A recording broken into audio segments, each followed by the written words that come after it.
শাশুড়ির দিকে চায়ের কাপটা বাড়িয়ে দিয়ে মিথিলা বলল, আম্মা এই বাসাটা ছেড়ে দিন, এই বাসাটা আমার ভালো লাগছে না। নূরজাহান বেগম অবাক হয়ে বলল, কেন বৌমা, কি হয়েছে? না মা, তেমন কিছু না, আসলে আমার ভালো লাগছে না, সারাদিন বাসায় একা একা থাকি। আপনি ব্যাংকে যান, তাই বলছিলাম কি অন্য কোনো জায়গায় নতুন একটা বাসা দেখুন। বৌমা, এ মাসে তো নতুন বাসায় আসলাম, আমার পোস্টিং হওয়ার পর ব্যাংকের পাশেই সবচেয়ে ভালো এই বাসাটা পেয়েছি, কিছুদিন থাকো, দেখবে এমনিতেই ভালো লাগছে। মিথিলা অনেকভাবে শাশুড়িকে বোঝানোর চেষ্টা করলো। নূরজাহান বেগম চায়ে চুমুক দিয়ে বলল, আচ্ছা দেখি কি করা যায়, তুমি আমার অফিসের ব্যাগটা নিয়ে এসো। মিথিলা ড্রয়িং রুম থেকে বাসার ভেতরে চলে গেল। নূরজাহান বেগম মনে মনে বলল, ব্যাপার কি, বৌমা সপ্তাহখানিক না পেরোতেই বাসা পরিবর্তন করতে বলছে কেন? এটা তো ভাবনার বিষয়। কিছুক্ষণ পর মিথিলা বাসা থেকে বের হলো বাজারে যাওয়ার উদ্দেশ্যে। সিঁড়ি দিয়ে নিচে নামতে নিচ থেকে উপরে উঠে সামনে দাঁড়ালো বাড়িওয়ালা মজনু। মুচকি মুচকি হাসতে হাসতে বলল, সকালে বললাম আমাকে কল দিও, কার্ডটা পর্যন্ত তোমাকে দিলাম, কিন্তু আমাকে একটা মিসড কল পর্যন্ত দিলে না। এই সুন্দরী, তুমি কি আমাকে এড়িয়ে চলার চেষ্টা করছো? মিথিলা অনেকটা বিরক্ত হয়ে বলল, আমি আপনাকে অনেকবার বলেছি ভদ্রতা বজায় রাখুন, কিন্তু আপনার মধ্যে ন্যূনতম ভদ্রতা বলতে কিছুই নেই। আমি আপনার ছোট বোনের বয়সী, আমার সাথে এ ধরনের ব্যবহার কিন্তু আপনার ঠিক হচ্ছে না। বা খুব সুন্দর করে কথা বলতে পারো তো তুমি, আমার খুব ভালো লেগেছে, কিন্তু আমার যেটা ভালো লাগে সেটা তো আমি চাই। 7 তলার উপরে আমার একটা ব্যক্তিগত রুম আছে, সেই রুমটায় কিছুটা সময় আমরা একান্তে কাটাতে পারি। তুমি যা চাইবে আমি তোমাকে তাই দিব, শুধু তুমি আমাকে একটু খুশি করে দেবে। আমি আপনাকে বারবার বলেছি, আপনি যা ভাবছেন আমি ওই ধরনের মেয়ে না। প্লিজ দয়া করে আমার সাথে এমন বদমাশি করবেন না, তাহলে আমি বেয়াদবি করতে বাধ্য হব।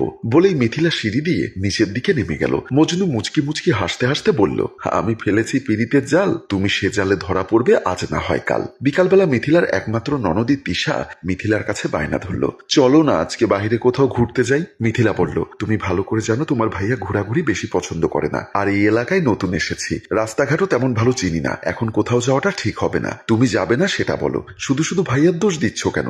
ভাইয়া বিদেশে থাকে, তুমি আর আমি যাব, তাকে ভাইয়া দেখতে পাবে? আমরা সবসময় এমনটাই ভাবি, কেউ সামনে না থাকলে সে হয়তো দেখতে পাবে না, এটাকে কিন্তু ফাঁকি দেওয়া বলে। তাই আমি আমার স্বামীর কাছে মিথ্যা কথা বলতে পারবো না, তাকে ফাঁকিও দিতে পারবো না। ঠিক আছে, বুঝতে পেরেছি তুমি যাবে না, আমি একাই যাচ্ছি। তুমি একা কোথায় যাবে? খালার বাসায় যাচ্ছি। কি বলো, এত দূর একা একা যাবে? সমস্যা হবে না, রাতে সেখানে থাকবো, আগামীকালকে চলে আসবো। ঠিক আছে, আম্মাকে বলে যাও। তুমি আম্মাকে বলে দিও আমি বললে যেতে দিবে না। বলে তানিশা চলে গেল। মিথিলা পেছন থেকে কয়েকবার তানিশা তানিশা বলে ডাক দিল, কিন্তু তানিশা শুনল না। মিথিলা মনে মনে বলল, আম্মা এখনো অফিস থেকে আসেনি, তানিশা সারাদিন স্কুলে থাকে, একা একা আর ভালো লাগে না, এখন আবার চলে গেল খালার বাসায়, সত্যি বিরক্ত লাগছে। এর কিছু সময় পর কলিং বেলের শব্দে মিথিলা দরজা খুলতে মিথিলা চমকে উঠল। বাহিরে দাঁড়িয়ে আছে মজনু। মিথিলার চোখে চোখ পড়তেই রহস্যময় একটা হাসি দিল। মিথিলা ভয় পেয়ে দরজা বন্ধ করতে যাবে, মজনু এক প্রকার জোর করে বাসার ভেতর প্রবেশ করলো। আপনি জোর করে বাসার ভেতর প্রবেশ করলেন কেন? আম্মা বাসায় নেই, আপনি বাসা থেকে চলে যান। বাসায় মেহমান আসলে তাকে এভাবে তাড়িয়ে দেওয়া ঠিক না। আমাকে মেহমান ভেবে না হয় একটু বসতে দাও, এক কাপ চা খেতে দাও। মিথিলার অনিচ্ছা সত্ত্বেও মজনুকে বলল, ঠিক আছে, আপনি ড্রয়িং রুমে বসুন, আমি আপনার জন্য চা নিয়ে আসছি। মজনু বাসার চতুর্দিকে তাকিয়ে রহস্যময় একটা হাসি দিয়ে ড্রয়িং রুমে প্রবেশ করলো। মিথিলা বিরক্ত হয়ে রান্নাঘরের দিকে চলে গেল। মজনু সোফার উপর বসলো, আবারও বাসার চতুর্দিকে উকি মারছে। এমন সময় মিথিলা এক কাপ চা নিয়ে এসে মজনুর সামনে চায়ের কাপটা বাড়িয়ে দিল। মজনু চায়ের কাপটা হাতে নিয়ে টি টেবিলের উপর রেখে মিথিলার হাতটা ধরে টান দিয়ে পাশে বসালো। মিথিলা উত্তেজিত হয়ে বলল, আপনি এসব কি করছেন? মজনু দুহাত দিয়ে শক্ত করে মিথিলাকে বুকের সাথে জড়িয়ে ধরল। আপনি আমাকে ছেড়ে দিন, না হলে আমি চিৎকার দিব, আর চিৎকার দিয়ে কোনো লাভ নেই। আজ আমার মনের খায়েশ আমি পূরণ করবই। বলেই মিথিলাকে আরো শক্ত করে জড়িয়ে ধরল। মিথিলা নিজেকে ছাড়িয়ে নেওয়ার চেষ্টা করছে, মজনু তত শক্ত করে মিথিলাকে জড়িয়ে ধরছে। এক প্রকার জোড়াজুড়ি হচ্ছে দুজনের মধ্যে। এক পর্যায়ে মিথিলা মজনুকে ধাক্কা দিয়ে দৌড়ে ড্রয়িং রুম থেকে বের হয়ে গেল। মজনু বসা থেকে উঠে মিথিলার পিছু নিল। ড্রয়িং রুমের বাইরে আসতেই মজনু মিথিলার হাত টান দিয়ে ধরল। মিথিলা বাড়িওয়ালা মজনুর গালে কষে চড় বসিয়ে দিল। মজনু গাল চেপে ধরে উত্তেজিত হয়ে মিথিলার চুলের মুঠি ধরে বলল, ভালো কথা বলেছি, তুই শুনিসনি, তোকে আদর করতে চেয়েছি, টাকা দিতে চেয়েছি, টাকা তুই নিতে চাস না। তুই কেমন মেয়ে মানুষ, তোর জামাই বিদেশে থাকে, সঙ্গ তো তোর একটু দরকার, সেই সঙ্গটা আমাকে দিলে কি হয়? তোর অনেক জিদ, আজ তোর সব জিদ আমি পানি করে দেব। বলেই টান দিয়ে বেডরুমে নিতে চাইল। এমন সময় মিথিলার শাশুড়ি নূরজাহান বেগম মেইন দরজা খুলে বাসার ভেতরে প্রবেশ করে এমন দৃশ্য দেখে চমকে উঠল। দৌড়ে এসে অনুনয় বিনয় করে বলল, ভাই দয়া করে আমার বৌমাকে ছেড়ে দিন, ও সর্বনাশ আপনি করবেন না, আমরা আজই আপনার বাসা ছেড়ে চলে যাব। তোরা তো আজই বাসা ছেড়ে যাবি, কিন্তু তার আগে তোর বৌমাকে একটু আদর সোহাগ করে দেই। আবার অনুনয় বিনয় করে দুহাত জোর করে মজনুর কাছে মাপ চাইতে লাগলো। মিথিলাকে ছেড়ে দিতে বলল, কিন্তু মজনু কোনো কথা শুনল না। টান দিয়ে বেডরুমের ভেতর ঢুকিয়ে দরজা বন্ধ করে দিল। নূরজাহান বেগম দরজার বাইরে দাঁড়িয়ে দরজার উপর ধাক্কা দিতে লাগলো, কিন্তু দরজা খুলছে না। বাইরে দাঁড়িয়ে কান্না করতে করতে অনুনয় বিনয় করতে লাগলো, কিন্তু ভেতর থেকে কোনো সারা শব্দ নেই। হঠাৎ রুমের ভেতর থেকে চিৎকারের শব্দ শুনে নূরজাহান বেগম চমকে উঠল। দরজা খুলে গেল। নূরজাহান বেগম দৌড়ে রুমের ভেতর ঢুকে গেল।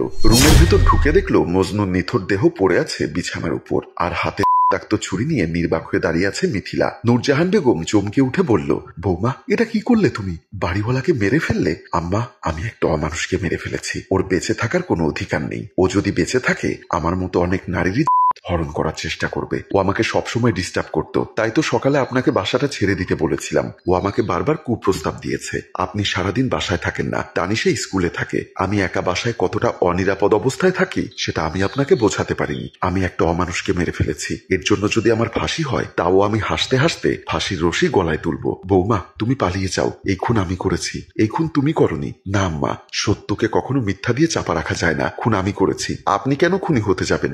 বৌমা, তোমার দুটি হাত জোর করে অনুরোধ করছি, তুমি পালাও। আমি পুলিশের কাছে সারেন্ডার করব।